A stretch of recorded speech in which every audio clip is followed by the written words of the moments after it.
ഉഹദ് യുദ്ധത്തിന്റെ ദിവസം വലിയ പരീക്ഷണമുണ്ടായി. മുസ്ലിമീങ്ങൾ പലരും പിന്തിരിഞ്ഞോടി. ചെറിയ ഒരു ന്യൂനപക്ഷമാണെന്ന് ഉറച്ചു നിന്നത്. ആ കൂട്ടത്തിൽ മുൻനിരയിലുണ്ടായിരുന്നു ത്വൽഹത്ത് ബിൻ ഉബൈദില്ലാ റളിയല്ലാഹു അൻഹു. അബൂബക്കർ സിദ്ദീഖ് റളിയല്ലാഹു അൻഹു ഉഹദ് യുദ്ധത്തെക്കുറിച്ച് സംസാരിക്കുകയാണെങ്കിൽ അദ്ദേഹം പറയും, ഇത് ത്വൽഹയുടെ ദിവസമാണ് എന്ന് പറയും. കാരണം അത്രമാത്രം അദ്ദേഹം അന്ന് ത്യാഗം സഹിച്ചിട്ടുണ്ട്.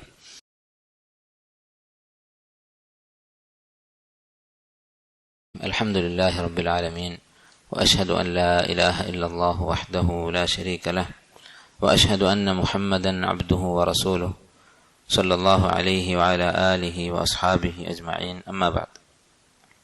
പ്രിയപ്പെട്ട സഹോദരങ്ങളെ, നബി സല്ലല്ലാഹു അലൈഹി വസല്ലമയുടെ ഏറ്റവും അടുത്ത 10 സ്വഹാബിമാരുടെ ജീവചരിത്രമാണ് നമ്മൾ പറഞ്ഞുകൊണ്ടിരുന്നത്.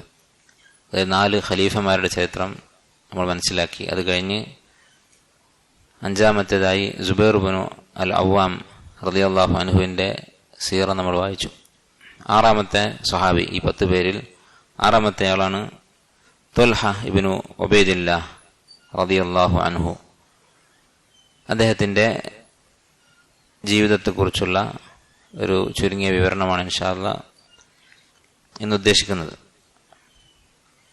ത്വൽഹ റളിയല്ലാഹു അൻഹു ആദ്യകാലത്ത് ഇസ്ലാം സ്വീകരിച്ച വ്യക്തിയാണ്. അബൂബക്കർ സിദ്ദീഖ് റളിയല്ലാഹു അൻഹുവിന്റെ ക്ഷണം സ്വീകരിച്ചാണ് അദ്ദേഹം ഇസ്ലാം സ്വീകരിച്ചത്. അദ്ദേഹത്തിന്റെ ഉപ്പ ഉബൈദുല്ലാ ഇബ്നു ഉസ്മാൻ നബി സല്ലല്ലാഹു അലൈഹി വസല്ലമയുടെ സന്തതി, നബി സല്ലല്ലാഹു അലൈഹി വസല്ലമയുടെ പിതൃ പരമ്പരയോട് ചേരുന്ന പരമ്പരയാണ് അദ്ദേഹത്തിന്റെയും ഉപ്പയുടേത്. അദ്ദേഹത്തിന്റെ പൂർണ്ണമായ പേര് Talhat bin Ubaidullah bin Usman bin Amr bin Kaab ibn Saad bin Taim bin Murra. ഈ മുറ എന്ന് പറയുന്ന പിതാവ് നബി സല്ലല്ലാഹു അലൈഹി വസല്ലമയുടെയും പരമ്പരയിലുള്ള വ്യക്തിയാണ്. അവിടെ നിന്ന് അങ്ങോട്ട് നബി സല്ലല്ലാഹു അലൈഹി വസല്ലമയുടെ പരമ്പരയാണ്. അദ്ദേഹത്തിന്റെ ഉമ്മ അസ്സഅബത്തു ബിൻതുൽ ഹദ്റമി എന്ന ഒരു യമനി വനിതയായിരുന്നു. അദ്ദേഹം ഹിജ്റക്ക് 28 വർഷം മുമ്പാണ് ജനിക്കുന്നത് മക്കയിൽ. നബി സല്ലല്ലാഹു അലൈഹി വസല്ലമയെക്കാളും 25 വയസ്സ് അദ്ദേഹത്തിന് കുറവാണ്. വളരെ ചെറിയ പ്രായത്തിലാണ് അദ്ദേഹം ഇസ്ലാം സ്വീകരിക്കുന്നത്. 15 വയസ്സായിരുന്നു അദ്ദേഹത്തിന് പ്രായം ഇസ്ലാം സ്വീകരിക്കുന്ന സമയത്ത്. അദ്ദേഹത്തിന്റെ ശരീരഘടനയെക്കുറിച്ച് ചരിത്രഗ്രന്ഥങ്ങൾ കാണാം. വെളുത്ത നിറമായിരുന്നു ത്വൽഹ റളിയല്ലാഹു അൻഹു. അതുപോലെ നബി സല്ലല്ലാഹു അലൈഹി വസല്ലമയെ കുറിച്ചൊക്കെ പറഞ്ഞതുപോലെ മിതമായ ഉയരമായിരുന്നു ഉണ്ടായിരുന്നത്. വളരെ വിരിഞ്ഞ മാറുള്ള നെഞ്ചുള്ള ആളായിരുന്നു. വളരെ സുന്ദരനായിരുന്നു അദ്ദേഹം, കാണാൻ ഭംഗിയുള്ള ആളായിരുന്നു റളിയല്ലാഹു അൻഹു. അദ്ദേഹം ജാഹിലിയ കാലത്ത് തന്നെ അറബികൾക്കിടയിൽ വളരെ അറിയപ്പെട്ട ആളായിരുന്നു. ചെറിയ പ്രായത്തിൽ തന്നെ അറബികളുടെ കൂട്ടത്തിൽ ബുദ്ധി കൊണ്ട് അറിയപ്പെട്ട ആളായിരുന്നു ത്വൽഹത്ത് ബിൻ ഉബൈദില്ലാ. ആദ്യം ഇസ്ലാം സ്വീകരിച്ച 8 പേരിൽ ഒരാളാണ് അദ്ദേഹം. ആദ്യത്തെ 8 പേരിൽ ഒരാളാണ് അദ്ദേഹം.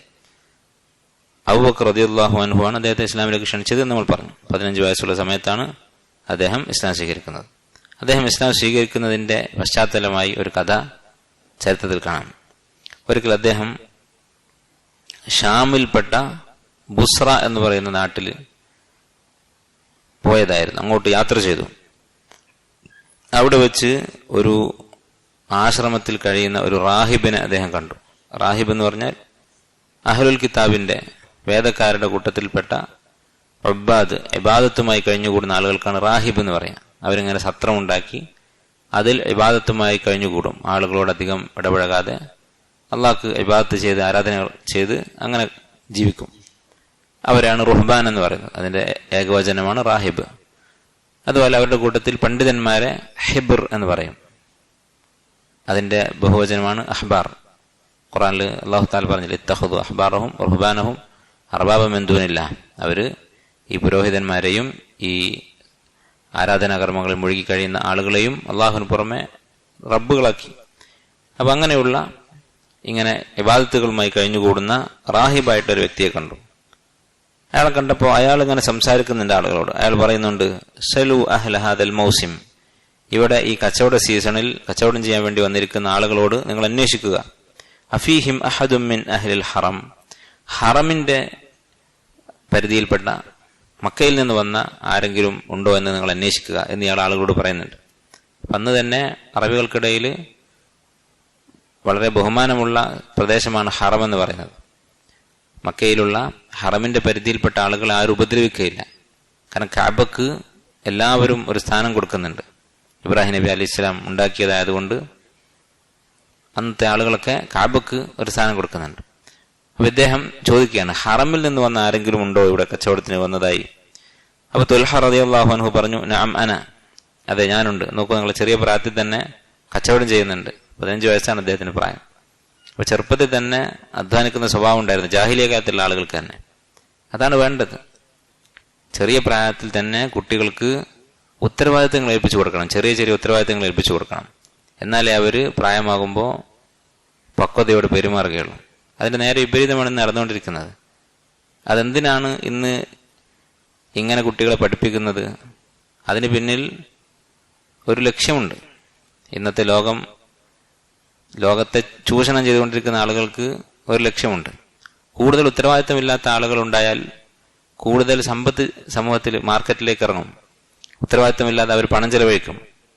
എന്നാൽ നേരത്തെ കാലത്ത് ചെറിയ പ്രായത്തിൽ തന്നെ അധ്വാനിച്ചു തുടങ്ങിയ ഒരാൾ സൂക്ഷിച്ചാണ് പണം ചെലവഴിക്കുക, സൂക്ഷിച്ചാണ് അവർ ഇടപാടുകൾ നടത്തുക. അപ്പോൾ നേരത്തെ പക്വതയുള്ള ഒരു തലമുറയായി നമ്മുടെ മക്കളെ വളർത്തിയെടുക്കുക എന്നുള്ളത് അത് ബുദ്ധിയുള്ളവർ ചെയ്യേണ്ട കാര്യമാണ്. മുസ്ലിം അല്ലെങ്കിൽ പോലും ജാഹിലിയ കാലത്ത് അറബികൾ പോലും ചെയ്തിരുന്ന കാര്യമാണ്. ചെറുപ്പത്തിലെ അവർ മക്കൾക്ക് ഇങ്ങനെ ഉത്തരവാദിത്തങ്ങൾ ഏൽപ്പിക്കും. നബി സല്ലല്ലാഹു അലൈഹി വസല്ലമയുടെ ചരിത്രത്തിൽ നമുക്കറിയാം, അബൂ താലിബിന്റെ കൂടെ ചെറിയ പ്രായത്തിൽ തന്നെ കച്ചവടത്തിന് പോകുമായിരുന്നു മുഹമ്മദ് നബി സ്വല്ലല്ലാഹു അലൈഹി വസല്ലം. ഇന്ന് നമ്മൾ എന്താണ് 19, 20, 25 ഒക്കെ വയസ്സാകുന്നവരെ കുട്ടി എന്നാണ് പറയാം. ഇസ്ലാമില് അങ്ങനൊരു വളരെ പ്രായമായിട്ടുള്ള കുട്ടികൾ എന്ന് പറയുന്ന സിസ്റ്റം ഇല്ല. പ്രായപൂർത്തിയായി കഴിഞ്ഞാൽ പിന്നെ അവർക്ക് ഉത്തരവാദിത്തമായി 14, 15 വയസ്സ് ആ പ്രായത്തോടുകൂടി മുക്കല്ലഫായി. അവർ ചെയ്യുന്ന നന്മകൾക്ക് പ്രതിഫലമുണ്ട്, തിന്മകൾക്ക് ശിക്ഷയുണ്ട്. അപ്പൊ അതിനു മുമ്പ് തന്നെ തക്ലീഫ് എന്ന് പറയുന്നത് പ്രതിഫലവും ശിക്ഷയും അതിന് രണ്ടിനും അർഹനാവുക എന്നുള്ളത് വലിയ ഉത്തരവാദിത്തമാണ്. എന്ന അർളൽ അമാനത്ത് അല സമാവാതി വൽ അർള്, ആകാശഭൂമികളെ ഏറ്റെടുക്കാൻ പേടിച്ചിട്ടുള്ള അമാനത്താണ് തക്ലീഫ് എന്ന് പറയുന്നത്. അത് ഏറ്റെടുക്കണം ഈ പ്രായപൂർത്തിയാകുന്ന പ്രായത്തിൽ. അപ്പൊ അതിന് കുട്ടികൾ തയ്യാറാകണമെങ്കിൽ ജീവിതത്തിൽ ഒരു ഉത്തരവാദിത്വം ഇല്ലാതെ വളർന്ന ഒരാൾക്ക് അത് സാധിക്കുകയില്ല. അതുകൊണ്ട് തന്നെ ചെറിയ പ്രായത്തിൽ തന്നെ കുട്ടികളെ ഉത്തരവാദിത്തങ്ങൾ ഏൽപ്പിച്ച് പഠിപ്പിക്കണം.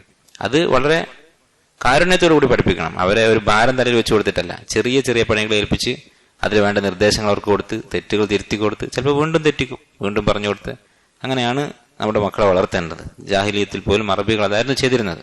നമ്മൾ സുബൈർ റളിയല്ലാഹു അൻഹുവിന്റെ കഥ പറഞ്ഞു. അദ്ദേഹത്തിന്റെ ഉമ്മ അദ്ദേഹത്തെ അടിക്കുമായിരുന്നു. അത് അവരുടെ മനസ്സിലുള്ള ഒരു ലക്ഷ്യത്തിന് വേണ്ടിയാണ്. അവനെ അവർ വളർത്തുന്നത് ഒരു യോദ്ധാവാകാൻ വേണ്ടിയാണ്. അതിന് പാകത്തിലായിരുന്നു വളർത്തിയത്. അങ്ങനെ ഒരു ലക്ഷ്യബോധം നമ്മുടെ മക്കളെ എന്താക്കാനാണ് നമ്മൾ ഉദ്ദേശിക്കുന്നത്, അതിനെ പറ്റിയ തെർബിയത്തായിരിക്കണം മക്കൾക്ക് കൊടുക്കുന്നത്. ഏതായാലും അദ്ദേഹം ഇങ്ങനെ ബുസ്രയിൽ നിൽക്കുന്ന സമയത്ത് അവിടെയുള്ള ഒരു പുരോഹിതൻ ഇങ്ങനെ ചോദിക്കുന്നത് കേട്ടു. അപ്പൊ അദ്ദേഹം പറഞ്ഞു, അന, അതെ ഞാനിവിടെ ഉണ്ട് എന്ന് പറഞ്ഞു.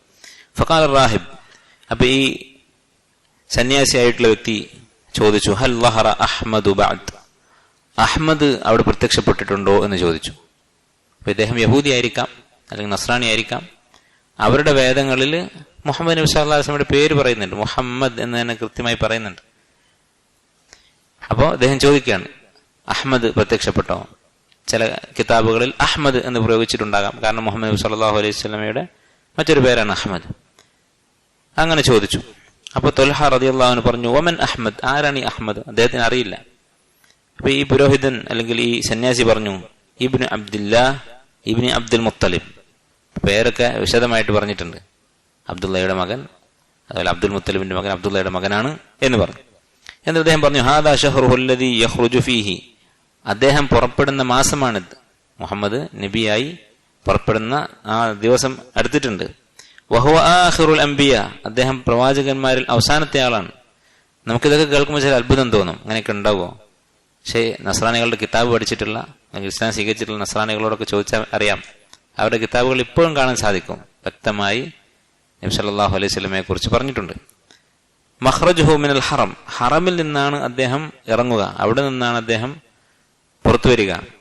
വമുഹാജറുഹു ഇലാ നഖൽ, അദ്ദേഹം ഈത്തപ്പനകൾ തിങ്ങി നിൽക്കുന്ന നാട്ടിലേക്കാണ് ഹിജ്റ പോവുക, പലായനം ചെയ്യുക. അഥവാ മദീനയെ കുറിച്ചാണ് പറയുന്നത്. ഇതെല്ലാം അവരുടെ കിതാബുകൾ പറഞ്ഞിട്ടുള്ളതാണ്. എന്നിട്ട് അദ്ദേഹം പറഞ്ഞു, ഫഇയ്യാക അൻ തുസ്ബഖ ഇലൈഹി, ഈ കുട്ടിയോട് പറയുകയാണ്, അതുകൊണ്ട് നീ സൂക്ഷിക്കുക, നിന്നെ ആരെങ്കിലും തോൽപ്പിക്കുന്നത് നീ സൂക്ഷിക്കുക അദ്ദേഹത്തിന്റെ വിഷയത്തിൽ എന്ന് പറഞ്ഞാൽ നീ ആയിരിക്കണം ആദ്യം ഇസ്ലാം സ്വീകരിക്കുന്നത്, ആ നബിയെ നീ പിന്തുടരണം, വേറെ ആരും നിന്നെ തോൽപ്പിക്കരുത് എന്ന് അദ്ദേഹം പറഞ്ഞു കൊടുത്തു. ഫവഖഅ ഫീ ഖൽബി ത്വൽഹ മാ ഖാൽ. അപ്പോൾ ത്വൽഹയുടെ മനസ്സിൽ ഈ വാക്ക് പതിഞ്ഞു. അങ്ങനെ അദ്ദേഹം പെട്ടെന്ന് തന്നെ മക്കയിലേക്ക് മടങ്ങി. എന്നിട്ട് മക്കയിലെ ആളുകളോട് ചോദിച്ചു, ഹൽ കാന മിൻ ഹദസ്, എന്തെങ്കിലും പുതിയ സംഭവം ഉണ്ടായിട്ടുണ്ടോ, ഞാൻ ഇവിടുന്ന് പോയതിനു ശേഷം എന്തെങ്കിലും സംഭവിച്ചു എന്ന് അദ്ദേഹം ചോദിച്ചു. അപ്പോൾ അവർ പറഞ്ഞു, നഅം, അതെ, മുഹമ്മദ് ഇബ്നു അബ്ദുല്ലാഹിൽ അമീനു തനബ്ബഅ. അൽ അമീൻ എന്നറിയപ്പെടുന്ന മുഹമ്മദ് ഇബ്നു അബ്ദുല്ല, നമ്മുടെ അബ്ദുള്ളയുടെ മകൻ മുഹമ്മദ് അൽ അമീൻ, വിശ്വസ്തൻ എന്ന് ആളുകൾ വിളിക്കുന്ന അദ്ദേഹം തനബ്ബഅ, നബിയാണെന്ന് വാദിക്കാൻ തുടങ്ങിയിട്ടുണ്ട് എന്ന് പറഞ്ഞു. വഖദ് തബിഅഹു ഇബ്നു അബി ഖുഹാഫ, അബൂ ഖുഹാഫയുടെ മകനും അവന്റെ കൂടെ കൂടിയിട്ടുണ്ട്. അബൂ ഖുഹാഫ എന്ന് പറഞ്ഞാൽ അബൂബക്കർ സിദ്ദീഖ് റളിയല്ലാഹുവിന്റെ ഉപ്പയാണ്. അബൂബക്കറും അവന്റെ കൂടെ ഉണ്ട്. അപ്പൊ അവരെ ഇസ്ലാം സ്വീകരിച്ചിട്ടുള്ളൂ, വളരെ കുറച്ചാളുകൾ മാത്രം, ഇസ്ലാമിന്റെ തുടക്കം. അങ്ങനെ ത്വൽഹത്ത് ഇബ്നു ഉബൈദില്ലാ റളിയല്ലാഹു അൻഹു ഇത് കേട്ടപ്പോൾ നേരെ അബൂബക്കർ റളിയല്ലാഹുവിന്റെ അടുത്തേക്ക് പോയി. അവർ പരിചയമുണ്ട്. എന്നിട്ട് പറഞ്ഞു, ഇത്തബഅത ഹാദ റജുൽ, നീ ഇന്നയാളെ മുഹമ്മദിനെ പിന്തുടർന്നു എന്ന് കേൾക്കുന്നുണ്ടല്ലോ. അബൂബക്കർ റളിയല്ലാഹു അൻഹു പറഞ്ഞു, നഅം, അതെ. ഫൻതലിഖ് ഇലൈഹി, നീയും അങ്ങോട്ട് ചെല്ലുക, അദ്ദേഹത്തിന്റെ അടുത്തേക്ക് പോവുക. ഫദ്ഖുൽ അലൈഹി ഫത്തബിഉഹു, അദ്ദേഹത്തിന്റെ അടുത്ത് ചെന്ന് അദ്ദേഹത്തെ പിന്തുടരുക. ഫഇന്നഹു യദ്ഉ ഇലൽ ഹഖ്, കാരണം അദ്ദേഹം ഹക്കിലേക്കാണ് ക്ഷണിക്കുന്നത്.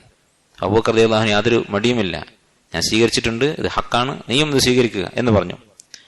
അങ്ങനെ ത്വൽഹ റളിയല്ലാഹു അൻഹുവിന് കൂടുതൽ ദഅവത്തൊന്നും ആവശ്യമായി വന്നില്ല. കാരണം ഈ റാഹിബ് പറഞ്ഞ വാക്ക് ഇദ്ദേഹത്തിന് മനസ്സിലുണ്ട്. അദ്ദേഹം അബൂബക്കറിനോട് ഈ വിശേഷങ്ങൾ പറഞ്ഞു. ഈ പുരോഹിതൻ പറഞ്ഞ, അഹ്ലുൽ കിതാബിൽപ്പെട്ട ഈ വ്യക്തി പറഞ്ഞ കാര്യങ്ങൾ പറഞ്ഞു കൊടുത്തു. അങ്ങനെ അബൂബക്കർ ത്വൽഹയുമായി റളിയല്ലാഹു അൻഹുമ നബി സല്ലല്ലാഹു അലൈഹി വസല്ലമയുടെ അടുത്തേക്ക് പുറപ്പെട്ടു. അവർ അദ്ദേഹത്തിന്റെ അടുക്കൽ ചെന്ന് ത്വൽഹ റളിയല്ലാഹു അൻഹു കലിമ ചൊല്ലി മുസ്ലിമായി. ഇവരെ രണ്ടുപേരെയും നൗഫൽ ഇബ്നു ഖുവൈലിദ് എന്ന് പറയുന്ന മുശ്രിക്ക് ഉപദ്രവിക്കുകയുണ്ടായി. അദ്ദേഹം, ഈ നൗഫൽ ഇബ്നു ഖുവൈലിദ് അബൂബക്കർ റളിയല്ലാഹു അൻഹുവിനെയും ത്വൽഹയെയും ധാരാളം ഉപദ്രവിച്ചിട്ടുണ്ട്, മർദ്ദിച്ചിട്ടുണ്ട് ഇസ്ലാമിൽ നിന്ന് മടങ്ങാൻ വേണ്ടി. അതിന്റെ പേരിൽ അബൂബക്കറും ത്വൽഹയും റളിയല്ലാഹു അൻഹുമ അൽ ഖരീനാൻ, രണ്ട് ആത്മാർത്ഥ സുഹൃത്തുക്കൾ എന്നറിയപ്പെടുന്നുണ്ട്. കാരണം ഒരുമിച്ചായിരുന്നു അവര് ഈ നൗഫൽ ഇബ്നു ഖുവൈലിദിന്റെ പീഡനം അനുഭവിച്ചിരുന്നത്. നൗഫൽ ഇബ്നു ഖുവൈലിദ് എന്ന് പറയുന്ന വ്യക്തിയെ കുറിച്ച് നമ്മൾ മുമ്പ് പറഞ്ഞിട്ടുണ്ട്. ആരായിരുന്നു? സുബൈർ റളിയല്ലാഹുവിന്റെ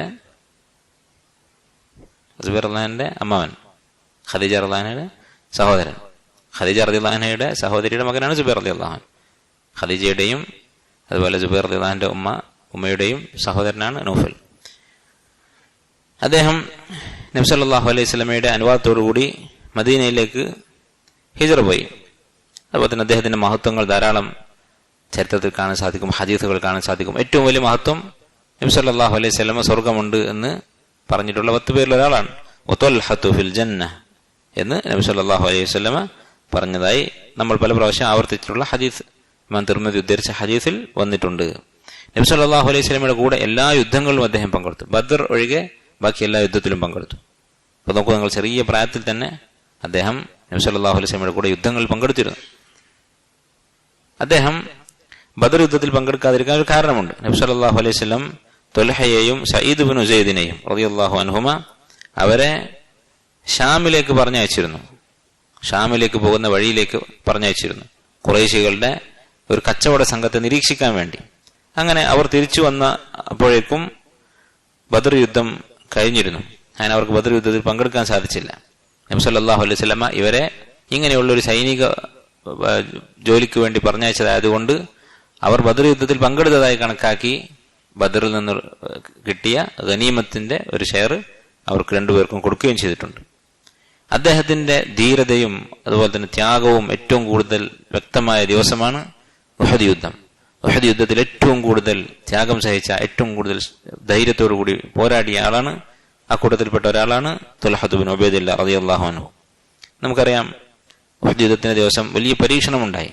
മുസ്ലിമുകൾ പലരും പിന്തിരിഞ്ഞോടി. ചെറിയ ഒരു ന്യൂനപക്ഷമാണെന്ന് ഉറച്ചു നിന്നത്. ആ കൂട്ടത്തിൽ മുൻനിരയിലുണ്ടായിരുന്നു ത്വൽഹത്ത് ഇബ്നു ഉബൈദില്ലാ റളിയല്ലാഹു അൻഹു. അബൂബക്കർ സിദ്ദീഖ് റളിയല്ലാഹു അൻഹു ഉഹദ് യുദ്ധത്തെക്കുറിച്ച് സംസാരിക്കുകയാണെങ്കിൽ അദ്ദേഹം പറയും, ദാക യൗമുൻ കുല്ലുഹു ലിത്വൽഹ, അത് ത്വൽഹയുടെ ദിവസമാണ് എന്ന് പറയും. അത്രമാത്രം അദ്ദേഹം അന്ന് ത്യാഗം സഹിച്ചിട്ടുണ്ട്. നബി സല്ലല്ലാഹു അലൈഹി വസല്ലമക്ക് പരിക്ക് പറ്റിയപ്പോൾ നബി സല്ലല്ലാഹു അലൈഹി വസല്ലമയെ സംരക്ഷിക്കാൻ വേണ്ടി അദ്ദേഹം മുന്നോട്ട് വന്നു. അങ്ങനെ നബി സല്ലല്ലാഹു അലൈഹി വസല്ലമയുടെ ശരീരത്തിലേക്ക് വരുന്ന അമ്പുകൾ, കുന്തങ്ങളൊക്കെ അദ്ദേഹം തന്റെ കൈ കൊണ്ട് തടുക്കുമായിരുന്നു. അദ്ദേഹത്തിന്റെ കൈ അത് പരിക്കുകൊണ്ട്, മുറിവുകൾ കൊണ്ട് തളർന്നു പോയി, കൈ പൊക്കാൻ പറ്റാത്ത അവസ്ഥയുണ്ടായി. നബി സല്ലല്ലാഹു അലൈഹി വസല്ലമക്ക് പരിക്ക് പറ്റിയപ്പോൾ അദ്ദേഹം നബി സല്ലല്ലാഹു അലൈഹി വസല്ലമയെ എടുത്തു. നബി സല്ലല്ലാഹു അലൈഹി വസല്ലമ പരിക്ക് പറ്റി തലയിൽ നിന്നും മുഖത്തു നിന്നൊക്കെ രക്തം വാർന്ന് എഴുന്നേറ്റ് നിൽക്കാൻ പറ്റാതെ നിൽക്കുന്ന അവസ്ഥയായിരുന്നു. അദ്ദേഹം നബി സല്ലല്ലാഹു അലൈഹി വസല്ലമയ്ക്ക് ഇരുന്ന് കൊടുത്ത് തന്റെ പുറത്ത് ചവിട്ടി കയറി ഒരു പാറപ്പുറത്ത് കയറിയിരിക്കാൻ അദ്ദേഹം സഹായിച്ചു. അങ്ങനെ മുശ്രിക്കുകളുടെ ശർറിൽ നിന്ന് അവിടുത്തെ നബി സല്ലല്ലാഹു അലൈഹി വസല്ലമയെ രക്ഷിക്കാൻ വേണ്ടി ത്വൽഹ റളിയല്ലാഹു അൻഹു അദ്ദേഹത്തെ എടുത്ത് ഒരു മലയിലുള്ള ഒരു മലമ്പാത, ഒരു ശഅബ്, അതിലേക്ക് കൊണ്ടുപോയി നബി സല്ലല്ലാഹു അലൈഹി വസല്ലമയെ അവിടെ നിർത്തി. അങ്ങനെ നബി സല്ലല്ലാഹു അലൈഹി വസല്ലമയുടെ മുന്നിൽ നിന്ന് അദ്ദേഹം അസ്ത്രങ്ങൾ, അമ്പുകൾ ഏറ്റുവാങ്ങി. അദ്ദേഹത്തിന്റെ ശരീരത്തിൽ 24 മുറിവുകൾ ഉണ്ടായിരുന്നു. അദ്ദേഹത്തിന്റെ തലയിൽ വലിയ പരിക്കുണ്ടായിരുന്നു. ശരീരം മുഴുവനും മുറിവുകൾ ഉണ്ടായിരുന്നു ഉഹദ് യുദ്ധത്തിൽ. നബി സല്ലല്ലാഹു അലൈഹി വസല്ലം പറഞ്ഞതായി തിർമിദി ഉദ്ധരിച്ച ഹദീസിൽ കാണാം. ഉഹദ് യുദ്ധത്തിൽ അവിടുന്ന് പറഞ്ഞു, ഔജബ ത്വൽഹ, ത്വൽഹക്ക് സ്വർഗം നിർബന്ധമായിരിക്കുന്നു. കാരണം അത്രയധികം അദ്ദേഹം ആ ദിവസം സഹിച്ചിട്ടുണ്ട്. അദ്ദേഹത്തിന്റെ കൈ മുറിഞ്ഞപ്പോൾ, കൈക്ക് പരിക്ക് പറ്റി, കൈ മുറിഞ്ഞുപോയി. അദ്ദേഹം ഒരു ശബ്ദമുണ്ടാക്കി, ഹസ് എന്ന് പറയുന്ന ശബ്ദം. നമ്മളിങ്ങനെ അസ്വസ്ഥത പ്രകടിപ്പിക്കുന്ന, പെട്ടെന്ന് ഞെട്ടിയിട്ട് ഉണ്ടാക്കുന്ന ഒരു ശബ്ദം അദ്ദേഹം ഉണ്ടാക്കി.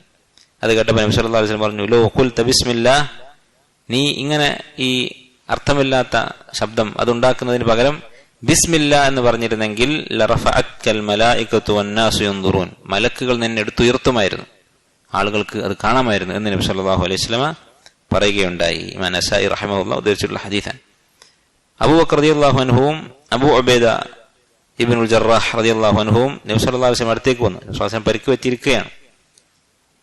നബി സല്ലല്ലാഹു അലൈഹി വസല്ലം പറഞ്ഞു, അലൈക്കുമാ ബിസാഹിബിക്കുമാ, നബി സല്ലല്ലാഹു അലൈഹി വസല്ലമയെ രക്ഷപ്പെടുത്താൻ വേണ്ടി, സംരക്ഷിക്കാൻ വേണ്ടിയാണ് ഇവർ വരുന്നത്. അവിടുന്ന് പറഞ്ഞു, നിങ്ങൾ നിങ്ങളുടെ കൂട്ടുകാരെ നോക്കുക, അഥവാ ത്വൽഹയെ നിങ്ങൾ ശ്രദ്ധിക്കുക എന്ന് പറഞ്ഞു. കാരണം നബി സല്ലല്ലാഹു അലൈഹി വസല്ലമക്ക് ഏറ്റതിനേക്കാൾ പരിക്ക് അദ്ദേഹത്തെ പറ്റിയിട്ടുണ്ട്. അദ്ദേഹം രക്തത്തിൽ കുളിച്ച് കിടക്കുകയായിരുന്നു. അദ്ദേഹം ജീവിച്ചിരിക്കുന്ന സമയത്ത് തന്നെ നബി സല്ലല്ലാഹു അലൈഹി വസല്ലമ ഷഹീദ് എന്നുള്ള പദവി അദ്ദേഹത്തിന് കൊടുത്തിട്ടുണ്ട്. അദ്ദേഹം ഷഹീദാണ് എന്ന് നബി സല്ലല്ലാഹു അലൈഹി വസല്ലമ പറയാറുണ്ടായിരുന്നു.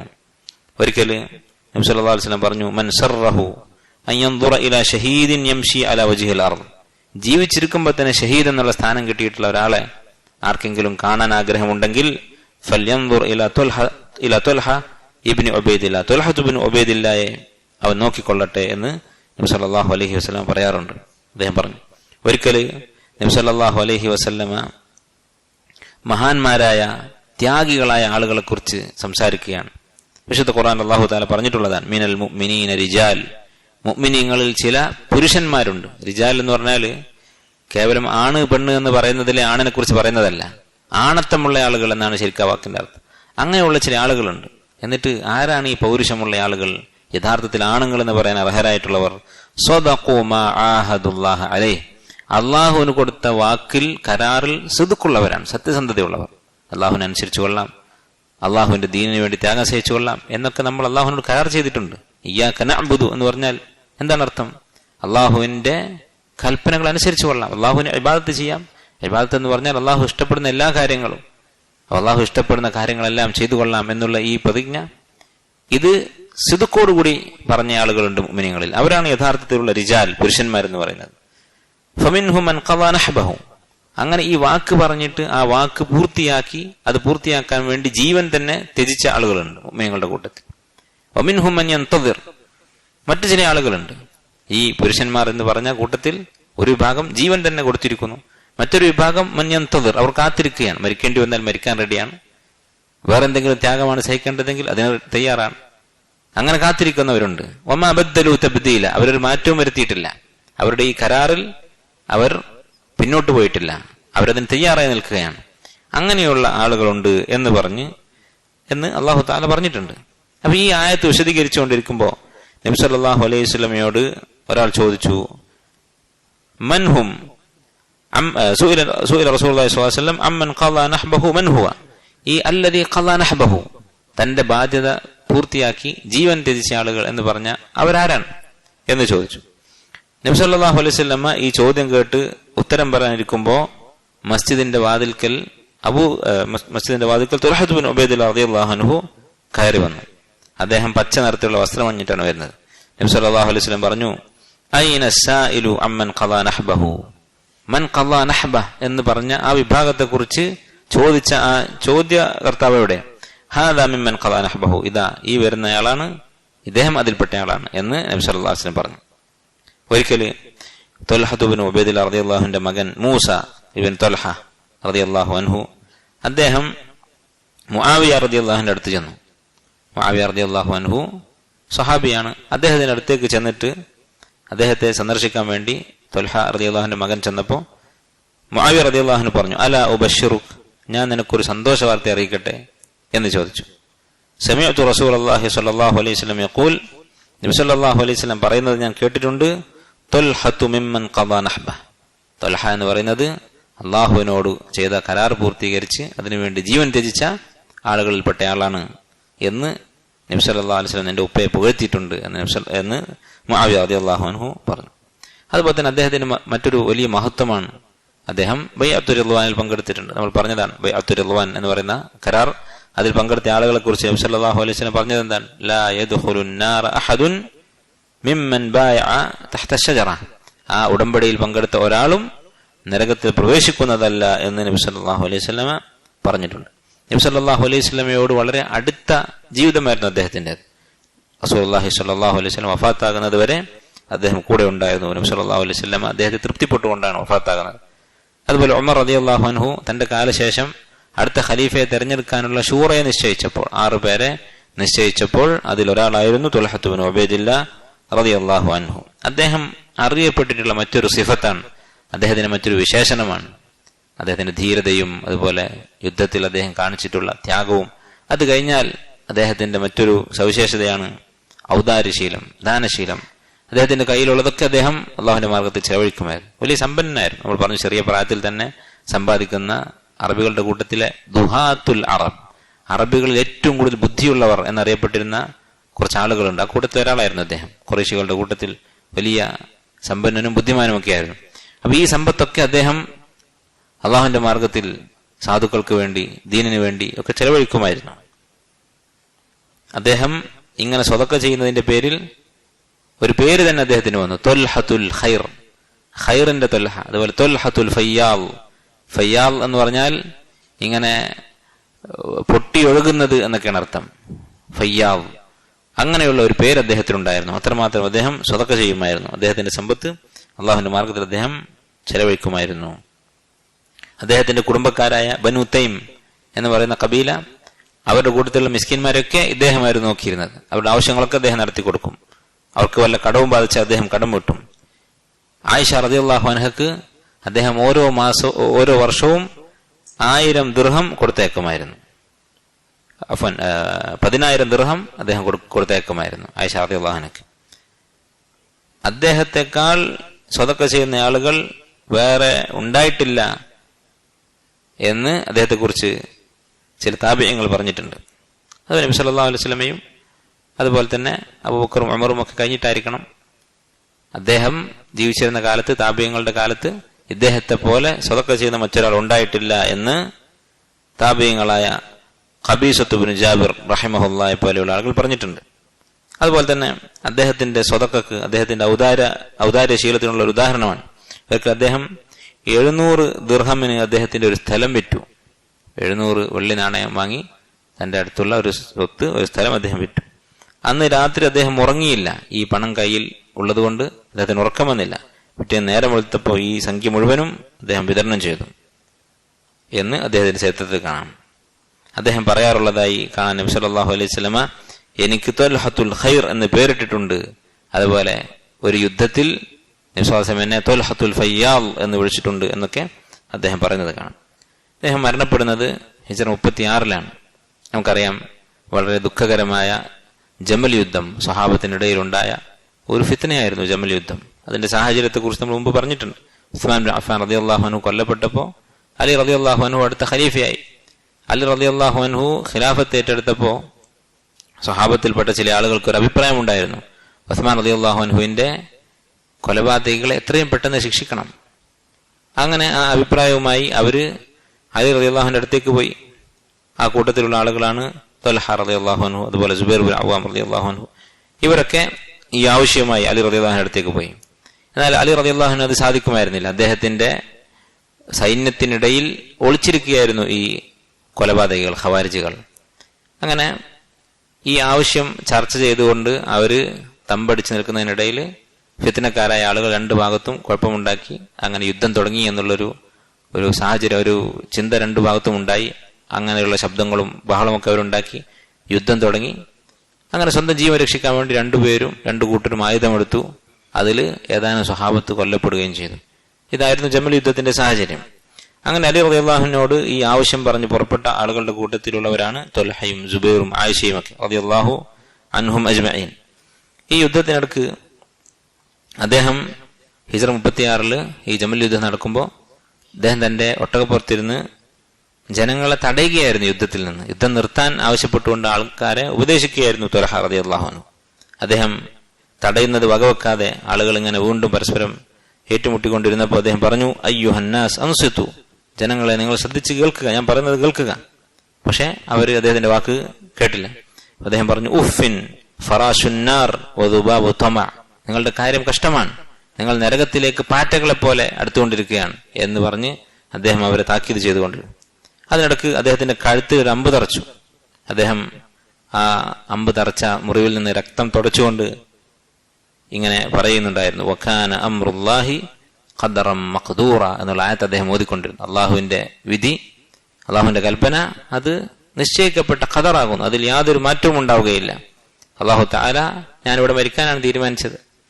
ഇവരെ രക്ഷിക്കാൻ വേണ്ടിയിട്ടാണ് അദ്ദേഹം ശ്രമിച്ചത്. രണ്ടു കൂട്ടരെയും മരണത്തിൽ നിന്ന്, അതുപോലെ തന്നെ അതുകൊണ്ടുണ്ടാകുന്ന നാശനഷ്ടങ്ങളിൽ നിന്ന്, ഭിന്നിപ്പിൽ നിന്ന് രക്ഷപ്പെടുത്താനാണ് ശ്രമിച്ചത്. പക്ഷെ ഞാനിവിടെ മരിക്കണമെന്നാണ് അള്ളാഹുവിന്റെ തീരുമാനം. വക്കാന അംറുല്ലാഹി ഖദറം മഖ്ദൂറ, അള്ളാഹുവിന്റെ വിധിയിലുള്ള അവരുടെ തൃപ്തി നോക്കൂ. നമ്മുടെ ജീവിതത്തിൽ നടക്കുന്നതെല്ലാം അള്ളാഹുവിന്റെ തീരുമാനമാണ്. അത് അദ്ദേഹം പറഞ്ഞുകൊണ്ടിരുന്നു. അങ്ങനെ അദ്ദേഹം മരണപ്പെട്ടു.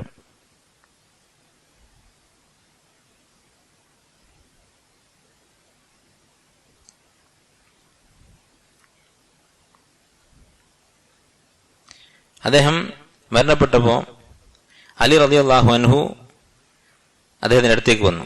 മരിച്ചു കിടക്കുന്ന ത്വൽഹയുടെ അടുത്തേക്ക് അദ്ദേഹം വന്നു. നമുക്കറിയാം അലി റളിയല്ലാഹു അൻഹു എതിർപക്ഷത്താണുള്ളത്. അപ്പൊ സഹാബത്തിനിടയിൽ ഈ കുഴപ്പമുണ്ടായപ്പോഴും അവരുടെ നിലപാട് എന്തായിരുന്നു, പരസ്പരം അവര് എങ്ങനെയായിരുന്നു പെരുമാറിയിരുന്നത് എന്ന് ഈ സംഭവത്തിൽ മനസ്സിലാകും. ഇന്ന് ചില ആൾക്കാർ ചില ഭിന്നിപ്പൊക്കെ ഉണ്ടാകുമ്പോൾ പറയും, സ്വഹാബത്തിന്റെ കാലത്ത് ഉണ്ടായിട്ടുണ്ടല്ലോ പ്രശ്നങ്ങൾ, സ്വഹാബത്തിനിടയിലും ഉണ്ടായിട്ടുണ്ടല്ലോ പരസ്പരം ഏറ്റുമുട്ടലുകൾ. ഒരിക്കലും ഇന്ന് നമ്മൾ ചെയ്യുന്നത് പോലെയുള്ള ഫിത്നകളായിരുന്നില്ല സ്വഹാബത്തിന്റെ കാലത്ത് ഉണ്ടായിരുന്നത്. അങ്ങനെ ഇന്നത്തെ എന്തെങ്കിലും ഒരു കുഴപ്പം സ്വഹാബത്തിനിടയിലുള്ള കുഴപ്പത്തോട് ഉപമിച്ചാൽ അത് സ്വഹാബത്തിന് കുറ്റം പറയലാണ് ശരിക്കും. കാരണം ഇന്നത്തെ ആളുകൾ ചെയ്യുന്നത് പോലെയല്ല സ്വഹാബത്ത് ചെയ്തിട്ടുള്ളത്. അവര് ഒരു ഇജ്തിഹാദ് ചെയ്തു. അവർ ചിന്തിച്ച് ഖുർആന്റെയും ഹദീസിന്റെയും അടിസ്ഥാനത്തിൽ ചിന്തിച്ചപ്പോൾ അവർക്ക് ശരിയെന്ന് തോന്നിയ ഒരു അഭിപ്രായം അത് നടപ്പിലാക്കാൻ അവർ ശ്രമിച്ചു. അത് അവർ പ്രതീക്ഷിക്കാതെ ഒരു യുദ്ധത്തിൽ കലാശിച്ചു. അതാണ് ജമൽ യുദ്ധം. അങ്ങനെയാണ് ഉണ്ടായത്. എന്നിട്ടും തങ്ങളുടെ എതിർപക്ഷത്ത് നിന്ന് തങ്ങളെ കൊല്ലാൻ വാളെടുത്ത ആളുകളെയും അവർ ബഹുമാനിച്ചിരുന്നു. സുബൈർ റളിയല്ലാഹുവിനെ കൊന്ന ഇബ്നു ജുർമൂസ് എന്ന് പറയുന്ന വ്യക്തി അലി റളിയല്ലാഹുവിന്റെ അടുത്ത് വന്ന് അഭിമാനത്തോടുകൂടി അലി റളിയല്ലാഹുവിന്റെ അടുത്തൊരു സ്ഥാനം കിട്ടുമെന്ന് വിചാരിച്ച് അദ്ദേഹത്തെ കാണാൻ വേണ്ടി അനുവാദം ചോദിച്ചപ്പോൾ എന്താണ് അദ്ദേഹം പറഞ്ഞത്? നമ്മൾ പറഞ്ഞതാണ്. അലി റളിയല്ലാഹു പറഞ്ഞു, അവൻ ഇങ്ങോട്ട് കടത്തിവിടരുത്, ബശ്ശിർഹു ബിന്നാർ, അവൻ നരകമുണ്ട് എന്ന് പറയുക എന്നാണ് അലി റളിയല്ലാഹു പറഞ്ഞത്. കാരണം സുബൈർ റളിയല്ലാഹു അൻഹു സ്വർഗത്തിലാണ് എന്ന് നബി സല്ലല്ലാഹു അലൈഹി വസല്ലം പറഞ്ഞിട്ടുണ്ട്. അപ്പൊ തന്റെ എതിർപക്ഷത്താണെന്ന് വിചാരിച്ച് ആ ഹദീസൊക്കെ നിഷേധിച്ച്, അയാളുടെ മഹത്വങ്ങളൊക്കെ നിഷേധിച്ച്, അതൊക്കെ പണ്ടല്ലേ നബി സല്ലല്ലാഹു അലൈഹി വസല്ലം അങ്ങനെയൊക്കെ പറഞ്ഞിട്ടുണ്ടെങ്കിലും ഇങ്ങനെ ഫിത്ന ഉണ്ടാക്കിയതുകൊണ്ട് അയാൾക്കിനി യാതൊരു സ്ഥാനവുമില്ല, ഇങ്ങനെ ആയിരുന്നില്ല അവരുടെ നിലപാട്. അതേമറിച്ച് അവരുടെ ഫദ്ല് അവർ പരസ്പരം അംഗീകരിച്ചിരുന്നു. ഒരു മസ്അല അവർക്ക് വന്നാൽ ആ വിഷയത്തിൽ അവർ പരസ്പരം ചോദിക്കുമായിരുന്നു, അങ്ങോട്ട് ആളുകളെ പറഞ്ഞേക്കുമായിരുന്നു. അങ്ങനെയായിരുന്നു സ്വഹാബത്തിന്റെ നിലപാട്. പക്ഷെ നമുക്ക് ഈ പ്രശ്നത്തിൽ ഒരു ഗുണപാഠമുണ്ട്. അതെന്താണ്? പരസ്പരം ഏറ്റുമുട്ടുന്ന രണ്ട് കക്ഷികളാണെങ്കിലും എങ്ങനെയാണ് പെരുമാറേണ്ടത്? അവർ ശരിയായ ഖുർആന്റെയും സുന്നത്തിന്റെയും മാർഗത്തിലാണെങ്കിൽ അവരോട് എങ്ങനെയാണ് പെരുമാറേണ്ടത് എന്നുള്ളതിൽ ഒരു മാതൃകയുണ്ട് സഹാബത്തിന്റെ ഈ അവർക്കിടയിലുണ്ടായ ഈ പ്രശ്നത്തിൽ. അതല്ലാതെ ഇന്ന് നടക്കുന്ന പ്രശ്നങ്ങൾ അത് അതുപോലെയാണ് എന്ന് പറയുന്നത് അത് വലിയ മുസീബത്താണ്. ചില ആൾക്കാർ പറയും മുസ്ലിം സമുദായത്തിൽ കുറെ കക്ഷികളായിട്ടുണ്ട്, അപ്പൊ സഹാബത്തും കക്ഷികളായി പിരിഞ്ഞിട്ടുണ്ട്, അതുകൊണ്ട് ഇത് വലിയൊരു കുഴപ്പമില്ല, എല്ലാ കക്ഷികളും തമ്മിൽ സഹകരിച്ചാൽ മതി എന്ന് പറയും. അതൊരിക്കലും ശരിയല്ല. സഹാബത്ത് അങ്ങനെ കക്ഷികളായിട്ടില്ല, അവരൊറ്റ കക്ഷിയായിരുന്നു. അവർക്കിടയിൽ ഭിന്നിപ്പുണ്ടായപ്പോ അപ്പോൾ പോലും അവർ പരസ്പരം ബഹുമാനവും ആദരവും നിലനിർത്തിയിരുന്നു. പരസ്പരം അവർ തദ്ലീൽ, അവൻ പഴച്ചവനാണ് എന്നൊരിക്കലും പറഞ്ഞിരുന്നില്ല. അതുപോലെ തന്നെ ഓരോരുത്തരും അന്യന്റെ സ്ഥാനം അത് അംഗീകരിച്ചിട്ടുണ്ട്. അതുപോലെയാണ് ഇവിടെയും സംഭവിച്ചത്. അലി റളിയല്ലാഹു അൻഹു അദ്ദേഹത്തിന്റെ അടുത്തേക്ക് വന്നു, അദ്ദേഹത്തിന്റെ മയ്യത്തിന്റെ അടുത്തേക്ക് വന്നു. എന്നിട്ട് പറഞ്ഞു, അസീസുൻ അലയ്യ യാ അബ മുഹമ്മദ് അൻ അറാക മുജദ്ദലൻ തഹ്ത നുജൂമിസ് സമാ. താങ്കൾ ഇങ്ങനെ ആകാശത്തിന്റെ ചുവട്ടിൽ ഇങ്ങനെ മരിച്ചു കിടക്കുന്നത് കാണുന്നത് എനിക്ക് വളരെ വിഷമമുണ്ട് എന്ന് അലി റളിയല്ലാഹു അൻഹു പറഞ്ഞു. എന്നിട്ട് പറഞ്ഞു, ഇലല്ലാഹി അഷ്കു ഉജരി വബുജരി. എന്റെ മനസ്സിലെ ഞാൻ രഹസ്യമായി സൂക്ഷിക്കുന്ന എന്റെ ദുഃഖം ഇത് ഞാൻ അള്ളാഹുവിനോടാണ് പരാതി പറയുന്നത്. എന്നിട്ട് അദ്ദേഹത്തിന് വേണ്ടി പ്രാർത്ഥിച്ചു. തറഹമ അലൈഹി, അദ്ദേഹത്തിന് വേണ്ടി റഹ്മത്തിന് പ്രാർത്ഥിച്ചു. എന്നിട്ട് പറഞ്ഞു, യാ ലൈതനി മിത്തു ഖബ്ല ഹാദൽ യൗമ ബി 20 സന. ഈ സംഭവം, ഈ ദുഃഖകരമായ യുദ്ധം ഇത് നടക്കുന്നതിന് ഒരു 20 വർഷം മുമ്പ് ഞാൻ മരിച്ചു പോയിരുന്നെങ്കിൽ എത്ര നന്നായിരുന്നു എന്ന് അലി റളിയല്ലാഹു അൻഹു പറഞ്ഞു. അദ്ദേഹവും അദ്ദേഹത്തിന് കൂടെ ഉണ്ടായിരുന്ന ആളുകളും കരയുകയുണ്ടായി. അത് കഴിഞ്ഞ് ഒരാൾ ഇങ്ങനെ ഒരു കവിത പറയുന്നത് അലി റളിയല്ലാഹു അൻഹു കേട്ടു. ഫതൻ കാന യുദ്നീഹിൽ ഗിനാ മിൻ സദീഖിഹി ഇദാ മാ ഹുവ ഇസ്തഗ്ന വയുബ്ഇദുഹുൽ ഫഖ്റു. ഒരാളെ പുകഴ്ത്തുന്ന ഒരു വരിയാണ്.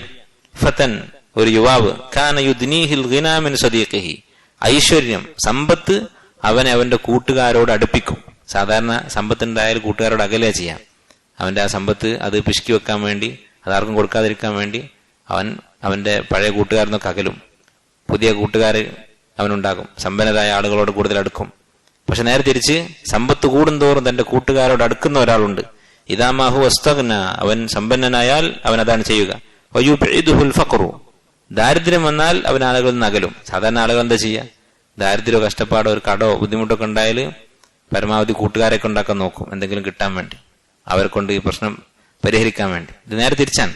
എനിക്ക് പ്രയാസമുണ്ടായാൽ വേറെ ആരും ബുദ്ധിമുട്ടിക്കണ്ടെന്ന് വിചാരിച്ച് മാറി നിൽക്കും. എനിക്ക് സമ്പത്തുണ്ടായാൽ ആളുകളുടെ ഇടയിലേക്ക് ഇറങ്ങി അവർക്ക് അത് വിതരണം ചെയ്യും, വിധിച്ചു കൊടുക്കും. ഇങ്ങനെയുള്ള ഒരാളുണ്ട് എന്ന് പറഞ്ഞു. ആരെയോ പുകഴ്ത്തിയിട്ട് പറഞ്ഞതാണ്. ഫഖാല, അത് കേട്ടപ്പോൾ അലി റളിയല്ലാഹു അൻഹു പറഞ്ഞു, ദാക അബു മുഹമ്മദ്, നീ പറഞ്ഞത് അബു മുഹമ്മദാണ്, ത്വൽഹത്ത് ബിൻ ഉബൈദില്ലാഹ് റളിയല്ലാഹു അൻഹു, അദ്ദേഹമാണ് ഈ പറയുന്ന വ്യക്തി എന്ന് അലി റളിയല്ലാഹു അൻഹു പറഞ്ഞു. അപ്പോൾ ഇവര് തമ്മിൽ യുദ്ധം ചെയ്തിട്ടും പരസ്പരം ബഹുമാനിച്ചിരുന്നു എന്ന് നമ്മൾ പറഞ്ഞു. ആ ബഹുമാനം വെറും വാക്കല്ല, അവർ ഉള്ളിൽ തട്ടിയ ബഹുമാനമാണ്. അതുകൊണ്ടാണ് ഈ കവിത കേട്ടപ്പോൾ ഓർമ്മ വരുന്നത് തന്റെ എതിർകക്ഷിയിൽ ഉണ്ടായിരുന്ന ആ അവസ്ഥയിൽ മരണപ്പെട്ടുപോയ യുദ്ധക്കളത്തിൽ കൊല്ലപ്പെട്ട അബു മുഹമ്മദ് ത്വൽഹത്ത് ബിൻ ഉബൈദില്ലാഹ് റളിയല്ലാഹു അൻഹുവിനെയാണ് അലി റളിയല്ലാഹു അൻഹു ഓർമ്മ വന്നത്. മുആവിയ റളിയല്ലാഹു അൻഹു ത്വൽഹയെ കുറിച്ച് പറഞ്ഞു, അദ്ദേഹം കൊല്ലപ്പെട്ട സമയത്ത് ആശ സഖിയ്യൻ ഹമീദ, അദ്ദേഹം വളരെ ഔദാര്യവാനായി അതുപോലെ സ്തുത്യർഹനായി ജീവിച്ചു, എല്ലാ സൽഗുണങ്ങളോടുകൂടിയും ജീവിച്ചു. വഖുത്തില ഫഖീദ, വലിയ ഒരു നഷ്ടമായിക്കൊണ്ട് അദ്ദേഹം മരണപ്പെട്ടു. നമുക്ക് എല്ലാവർക്കും നഷ്ടമായിക്കൊണ്ടാണ് അദ്ദേഹം മരണപ്പെട്ടത്. അലി റളിയല്ലാഹു അൻഹു പറഞ്ഞിരുന്ന ഒരു വാക്ക് നമ്മൾ മുമ്പ് പറഞ്ഞിട്ടുണ്ട്. അല്ലാഹു സുബ്ഹാനഹു വ തആലയുടെ ഒരു വാക്ക് ഖുർആനിലെ ഒരു ആയത്ത്, വനസഅനാ മാ ഫീ സുദൂരിഹിം മിൻ ഗിൽ, അവരുടെ മനസ്സിലുള്ള ഗില്ല്, പരസ്പരമുള്ള പക, അത് നാം നീക്കം ചെയ്യും. അലാ സുറുറിൻ മുതഖാബിലീൻ, ഇഖ്വാനൻ അലാ സുറുറിൻ മുതഖാബിലീൻ, അങ്ങനെ പരസ്പരം അഭിമുഖീകരിച്ചിരിക്കുന്ന സഹോദരങ്ങളായി അവർ സ്വർഗത്തിൽ കഴിയും എന്നുള്ള ആയത്ത്. ഈ ആയത്ത് ഓതിയിട്ട് അലി റളിയല്ലാഹു അൻഹു പറയും, ഇന്നി ലഅർജു അൻ അകൂന അന വത്വൽഹത്തു വസ്സുബൈറു വഉസ്മാനു മിമ്മൻ ഖാല അല്ലാഹ്, അല്ലാഹു ഈ പറഞ്ഞ കൂട്ടത്തിലാണ് ഞാനും ഉസ്മാനും അതുപോലെ ത്വൽഹയും സുബൈറും ഒക്കെ എന്ന് ഞാൻ പ്രതീക്ഷിക്കുകയാണ് എന്ന് അലി റളിയല്ലാഹു അൻഹു പറയുമായിരുന്നു. ഇതാണ് ത്വൽഹത്ത് ബിൻ ഉബൈദില്ലാഹ് റളിയല്ലാഹു അൻഹുവിന്റെ ചുരുങ്ങിയ രൂപത്തിലുള്ള ചരിത്രം. നമ്മൾ പറഞ്ഞു, അദ്ദേഹത്തിന്റെ ജീവിതത്തിൽ ഏറ്റവും പ്രധാനപ്പെട്ട കാര്യങ്ങൾ 2 സ്വഭാവങ്ങളാണ്, അല്ലെങ്കിൽ 2 വിശേഷണങ്ങളാണ്. ഒന്ന്, ദീനിനു വേണ്ടി അദ്ദേഹം ചെയ്ത ത്യാഗം, സമ്പത്ത് കൊണ്ടും ശരീരം കൊണ്ടും അദ്ദേഹം ചെയ്തിട്ടുള്ള ത്യാഗം. ഈ 2 കാര്യങ്ങളാണ് അദ്ദേഹത്തിന്റെ ജീവിതത്തിലുള്ള ഏറ്റവും വലിയ ഗുണപാഠം. അദ്ദേഹം കൈയയച്ച് ആളുകളെ സഹായിക്കുമായിരുന്നു, ദീനിനു വേണ്ടി ചെലവഴിക്കുമായിരുന്നു, അതുപോലെ തന്നെ സ്വന്തം ശരീരം കൊണ്ട് ദീനിനു വേണ്ടി അധ്വാനിക്കുമായിരുന്നു. റളിയല്ലാഹു അൻഹു വഅർദാഹ്. അദ്ദേഹത്തിന് നിരവധി ഭാര്യമാരുണ്ടായിട്ടുണ്ട്. പല അവസരങ്ങളിലായി അദ്ദേഹം 10 സ്ത്രീകളെ വിവാഹം കഴിച്ചിട്ടുണ്ട്. അതുപോലെ ധാരാളം മക്കൾ അദ്ദേഹത്തിന് ഉണ്ടായിട്ടുണ്ട്. അദ്ദേഹത്തിന്റെ മക്കളിൽ ഏറ്റവും അഫ്ളലായിട്ടുള്ള, ഏറ്റവും പ്രശസ്തനായിട്ടുള്ള ആള് മുഹമ്മദ് എന്ന പേരുള്ള ഒരു മകനാണ്. അദ്ദേഹത്തിന്റെ പേരിലാണ് അബു മുഹമ്മദ് എന്ന് ത്വൽഹ റളിയല്ലാഹു അൻഹു അറിയപ്പെട്ടിരുന്നത്. ഈ മുഹമ്മദ് എന്ന് പറയുന്ന മകൻ നബി സല്ലല്ലാഹു അലൈഹി വസല്ലമയുടെ ഹയാത്തിൽ തന്നെ, നബി സല്ലല്ലാഹു അലൈഹി വസല്ലം ഉള്ള കാലത്താണ് ജനിച്ചത്. അദ്ദേഹം അറിയപ്പെട്ടിരുന്നത് മുഹമ്മദ് അസ്-സജ്ജാദ് എന്നായിരുന്നു. സജ്ജാദ് എന്ന് പറഞ്ഞാൽ ധാരാളമായി സുജൂദ് ചെയ്യുന്നവൻ. അങ്ങനെ അറിയപ്പെടാൻ കാരണം അദ്ദേഹം വലിയൊരു ആബിദായിരുന്നു, എപ്പോഴും അദ്ദേഹം നമസ്കാരത്തിലായിരിക്കും. അതുകൊണ്ടാണ് മുഹമ്മദ് അസ്-സജ്ജാദ് എന്ന് അദ്ദേഹത്തിന് പേര് വന്നത്. അദ്ദേഹവും ജമൽ യുദ്ധത്തിൽ തന്നെയാണ് മരണപ്പെട്ടത്. ജമൽ യുദ്ധത്തിൽ ഉപ്പയുടെ കൂടെ അദ്ദേഹം പങ്കെടുത്തു. അവിടെ വെച്ചാണ് അദ്ദേഹം കൊല്ലപ്പെടുന്നത്. അലി റളിയല്ലാഹു അൻഹു വളരെ വിഷമം തോന്നി. കാരണം വളരെ ചെറിയ പ്രായത്തിൽ തന്നെ ഒരു ആബിദായി ഇബാദത്തിന്റെ പേരിൽ അറിയപ്പെട്ട വ്യക്തിയാണ്. ആ വ്യക്തി, ആ യുവാവ് ഈ യുദ്ധക്കളത്തിൽ വെച്ച് കൊല്ലപ്പെട്ടപ്പോൾ അലി റളിയല്ലാഹു അൻഹു പറഞ്ഞു, സ്വറഅഹു ബിർറുഹു ബി അബീഹ്, തന്റെ പിതാവിനോടുള്ള ബിർറ്, തന്റെ പിതാവിനോടുള്ള നന്മ, അത് അവനെ കൊന്നുകളഞ്ഞു എന്ന് അലി റളിയല്ലാഹു അൻഹു പറയുമായിരുന്നു. കാരണം ചെറിയ പ്രായത്തിൽ തന്നെ ഇങ്ങനെ ഇബാദത്തുമായി കഴിയുന്ന ആളാണ്. അവിടെ നിന്ന് ഇറങ്ങി, മസ്ജിദിൽ നിന്ന് ഇറങ്ങി തന്റെ ഇബാദത്തൊക്കെ അവിടെ നിർത്തി ഉപ്പയെ സഹായിക്കാൻ വേണ്ടി പോയതാണ്, ഉപ്പയുടെ കൂടെ പോയതാണ്. അങ്ങനെ ബിർറുൽ വാലിദൈൻ, മാതാപിതാക്കളുടെ നന്മ കൊണ്ട് കൊല്ലപ്പെട്ട ആളാണ് എന്ന് അലി റളിയല്ലാഹു അൻഹു അദ്ദേഹത്തെ കുറിച്ച് പറയുമായിരുന്നു. സഹോദരങ്ങളെ, ഈ സ്വഹാബത്തിന്റെ ജീവിതത്തിൽ നിന്ന് മാതൃക ഉൾക്കൊള്ളാൻ നമ്മൾ പരിശ്രമിക്കുക. നമ്മുടെ സ്വന്തം ദീൻ സംരക്ഷിക്കാൻ വേണ്ടി, നമ്മുടെ കുടുംബത്തിന്റെ ദീൻ സംരക്ഷിക്കാൻ വേണ്ടി, അത് കഴിഞ്ഞാൽ നമ്മുടെ മറ്റുള്ള മുസ്ലിമീങ്ങളുടെ ദീനിനു വേണ്ടി നമ്മളെ കൊണ്ട് കഴിയുന്ന ത്യാഗങ്ങൾ നമ്മൾ സഹിക്കാൻ തയ്യാറാവുക. ദീൻ സംരക്ഷിക്കാൻ വേണ്ടി നമ്മൾ ചെയ്യുന്ന ഒരു പരിശ്രമവും വെറുതെ ആവുകയില്ല. അതാണ് നമ്മുടെ മൂലധനം, നമ്മുടെ സുൽമാൽ, നമ്മുടെ അടിസ്ഥാനം, അത് ദീനാണ്.